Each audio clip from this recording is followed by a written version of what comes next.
தரங்கம்பாடி அருகே திருக்கடையூர் அபிராமியுடன் ஆகிய அமிர்த கடேஸ்வரர் கோவிலில் கார்த்திகை மாதம் முதல் சோமவாரத்தை முன்னிட்டு 1008 சங்காபிஷேகம் மற்றும் பஞ்சமூர்த்திகள் வீதி உலா தருமபுர ஆதீனம், ரஷ்யா, கஜகஸ்தான் நாடுகளை சார்ந்த சுற்றுலா பயணிகள் உள்ளிட்ட திரளான பக்தர்கள் கலந்து கொண்டு சுவாமி தரிசனம். மயிலாடுதுறை மாவட்டம் தரங்கம்பாடி தாலுகா திருக்கடையூரில் உலக புகழ்பெற்ற அபிராமியுடன் ஆகிய அமிர்த கடேஸ்வரர் கோவில் உள்ளது. இக்கோவிலில் சுவாமி காலசம்ஹார மூர்த்தியாக எழுந்தருளி பக்தர் மார்க்கண்டேயருக்காக யமனை வதம் செய்ததால் அட்டவிரட்டு தலங்களில் ஒன்றாக திகழ்கிறது. மேலும் பல்வேறு சிறப்புகளை உடைய இக்கோவிலில் இன்று கார்த்திகை மாதம் முதல் சோமவாரத்தை முன்னிட்டு 1008 சங்காபிஷேகம் நடைபெற்றது.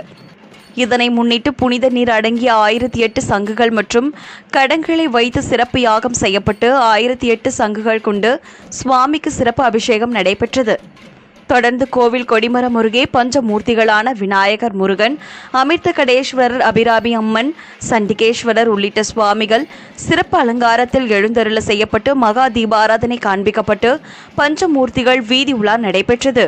தருமபுர ஆதீனம் 27வது குருமகா சன்னிதானம் ஸ்ரீலஸ்ரீ மாசிலாமணி தேசிக ஞான சம்பந்த பிரம்மச்சாரியா சுவாமிகள், ரஷ்யா, கஜகஸ்தான் நாட்டை சார்ந்த சுற்றுலா பயணிகள் உள்ளிட்ட திரளான பக்தர்கள் கலந்து கொண்டு சுவாமி தரிசனம் செய்தனர்.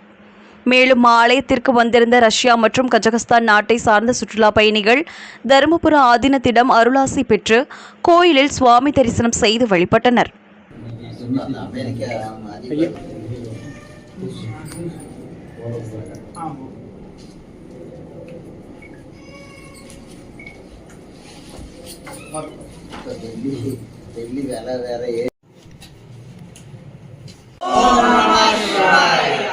ओम नमः शिवाय ओम नमः शिवाय त्र्यंबकं यजामहे सुगन्धिं पुष्टिवर्धनं उर्वारुकमिव बन्धनं मरीचिर्मुक्षीयमामृतात् ओम सदाशिवाय विद्महे सहस्राक्षाय धीमहि तन्नः शम्भुः प्रचोदयात् ओम नमः शिवाय.